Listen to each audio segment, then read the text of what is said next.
duke vlerësuar kontributin tuaj në krye të shoqatës Josip Bageri, ne patëm mundësinë që të flisnim për shumë nga aktivitetet që ju keni bërë, dhe që jeni nderuar nga dekoratat me dekoratat më të larta të shtetit shqiptar.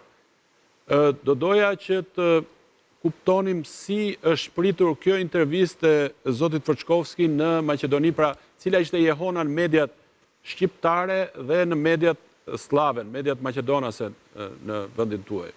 Po, është një deklaratë që ne shqiptarët e mirëpresim jo vetëm nga zoti Fërçkovski, por edhe nga funksionarët të tjerë, të cilët ne i kemi identifikuar si shqiptar ortodoks. Është një deklaratë e vënuar, por mendoj që është me prapavi politike, duke e ditur rolin e tij politik në Maqedoni. Fërçkovski në intervistën tuaj nuk tha as 5% të historisë dhe aktualitetit të shqiptarëve ortodoks, asimilimin e bën, siç e dim, pushteti, pjesë e të cilit ka qenë edhe Fërçkovski. Zgjimi i tyre kombëtar po do të trondiste shoqërinë maqedonase, pasi prishet balanci i demografisë, sepse shqiptarët ortodoks janë shumë. Sa janë sipas? Tepër u përshfaq si politikan cinik, si analist objektiv.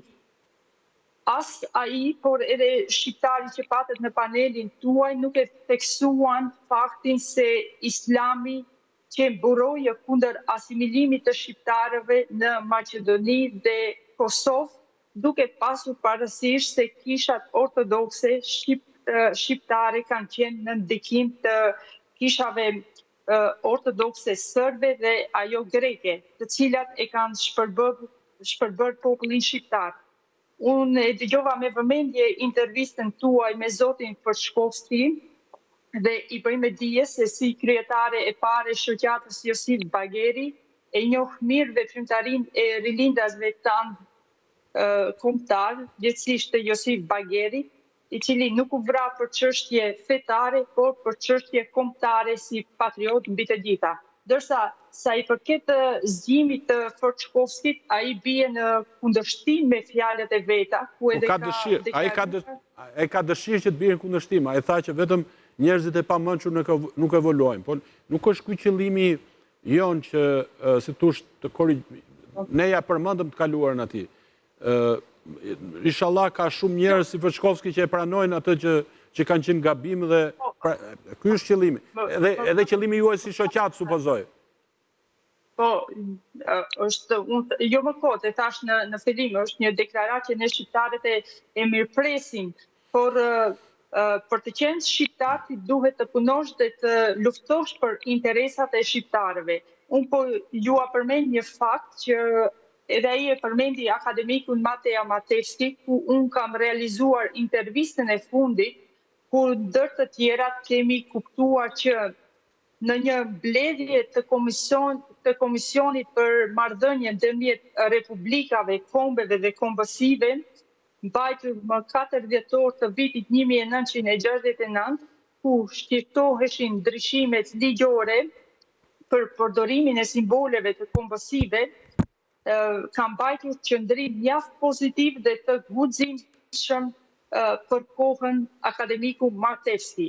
E them këtë sepse duhet vetra nga ana e Fërçkovsit e jo fjalë. Këtë mendim e ndajnë edhe shumë të tjerë për deklaratën e tij. E kuptoj, por unë ju pyeta, domethënë, cila ishte jehona, pati reagim mediat shqip, domethënë që shkruan shqip dhe ato mediat slave për këtë intervistë. A pati shpërndarje kjo intervista, komente, kritike? Po, kam parë reagime nga ana e shqiptarëve dhe reagimet kanë qenë fatkeqësisht negative, për shkak se ai ka qenë pjesë e pushtetit. E kuptova këtë, dhe ky është e kuptova këtë, po pikërisht pse edhe unë dua të them në një fjalë, do më përveç e bëj pyetje. Ky është pikërisht nga dritë shkurtësit që e karakterizojnë një pjesë të madhe të opinion bërësve atje, sepse edhe një kriminali, vetëm në letërsinë e realizmit socialist, ata që janë kriminali janë vetëm të këqinj, janë vetëm të zinj. Pra, edhe një kriminali lejohet që të bëjë një lloj rishikimit brendshëm të vetdijes vetë dhe të ta korrigjoj veten, por unë e kisha për efektet, hapjen e kësaj teme në opinion publik atje. Pra, pati Jehona s'pati. Nëse s'pati, unë mendoj që ka qenë e qëllimshme.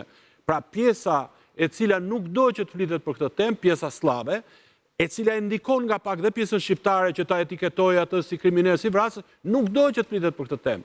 Dhe kjo është arsye pse ndoshta nuk ka patur Jehonën që pritej, apo jo? Po, e vërtet, nuk ka hasur nga mediat maqedonase që ta rishfaqin intervistën tuaj me Kërçkosin, por në rrjetet sociale, siç e theksova, nga pala shqiptare, nga intelektualët dhe njerëz të cilët bëjnë veprimtari të çështjes kombëtare, ka patur reagime të shumta.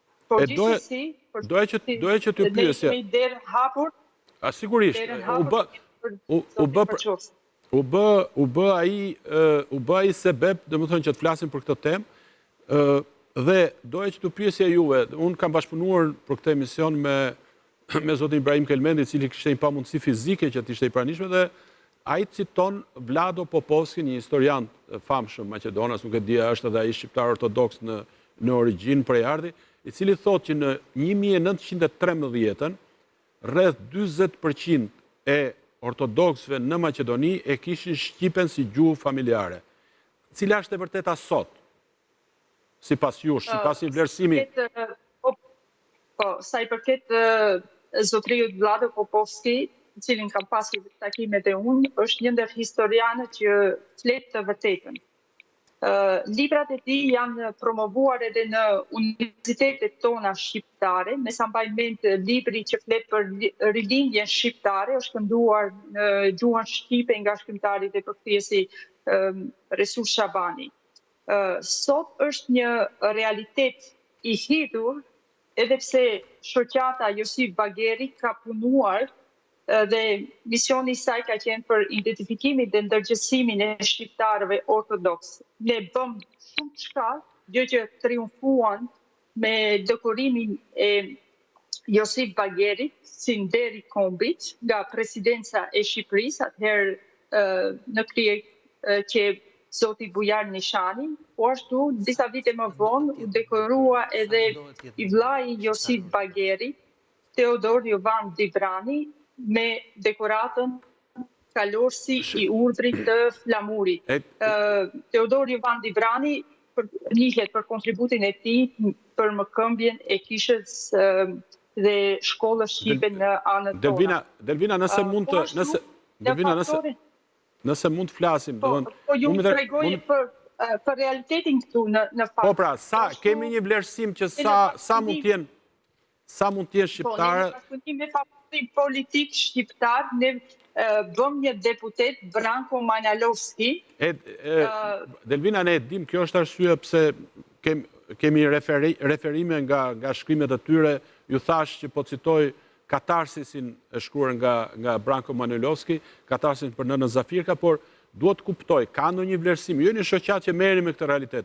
Keni ju ndonjë vlerësim se sa mund të jetë numri atyre që vazhdojnë e përdorin shqipe? Ne nuk kemi më në shekullin në fillim shekullit 20 që të mos ta dim një dhënë tillë, sepse kjo i bie që atje prap realiteti të jetë ndrydhës, të jetë diskriminues, të jetë agresiv ndaj atyre që e pranojnë qenit shqiptar apo jo. Pra kemi një vlerësim, lutem u përgjigje. Unë në fakt çdo javë bëj rrugën Shkup-Dibër dhe zakonisht ndalemi në Rekt, në Nistrov dhe takojmë shqiptar. Veçmas në Mavrov dhe flasin shqip. Por ne si shoqat Josip Bageri kemi bë shumë çka, por është dashur që të ndihmohemi nga faktori politik. Por kemi pasur mbështetje nga faktori politik shqiptar, sidomos për hapjen e arkivave në Tiranë, në Sofje e Bukuresht, për nxjerrjen e të vërtetave mbi veprën e Josip Bagerit. E kuptoj këtë gjë, këtë po themi vazhdimisht. Ajo që më intereson mua është përpjekja që ata që ndjejnë një lloj si Xhaxha Branko, si i thoni ju, ta shpërfaqin këtë gjë, pa kur farë droje frike se diskriminohem. Pra më duhen përpjekjet për realitetin, për rikthimin e vetdijes kombëtare. Kemi dëshmit familjeve që si ajo e Brankos apo familja Sinadinovski, apo tjerë shkret, apo jo profesor që e kanë pranuar këtë gjë. Kemi nga ana e shoqatës tuaj, kemi dëshmira të tilla familje që duan që ta shpërfaqin këtë vetdije shqiptare. Janë të rralla deklaratat veçmatësi të Forçkovskit, i cili e pranon të qenit shqiptar, por për krahje të tillë për të mbështetur ta shqiptar ortodoks, unë mendoj që faktori politik shqiptar të duhet të punojë dhe të bashkëpunojnë me shoqatat. E kemi identifikuar disa njerëz, por për shkak të interesave të tyre personale nuk deklarohen dot. Unë mendoj që problemi është ai që ka identifikuar vetë profesor Manuilovski në këtë rrëfim të vetin, që problemi është e partitë politike shqiptare, që duan të ruajnë status quo, që e shohin elektoratin e tyre si grigj, e shohin si xhamat, duan që të gjoja të tundin flamurin shqiptar nga njëra anë dhe ato partitë maqedonas të tundin flamurin Maqedonas, ndërkohë që merren vesh për bizneset e tyre, për të ndarë tenderat, por të luajnë gjoja me flamurit. Ndërkohë kur ajo që propozon një figurë ndritshme si Manuilovski apo të tjerë, është diçka tjetër, si të ndërtohet një realitet i përbashkët në një vend kaq të rëndësishëm strategjikisht si Maqedonia.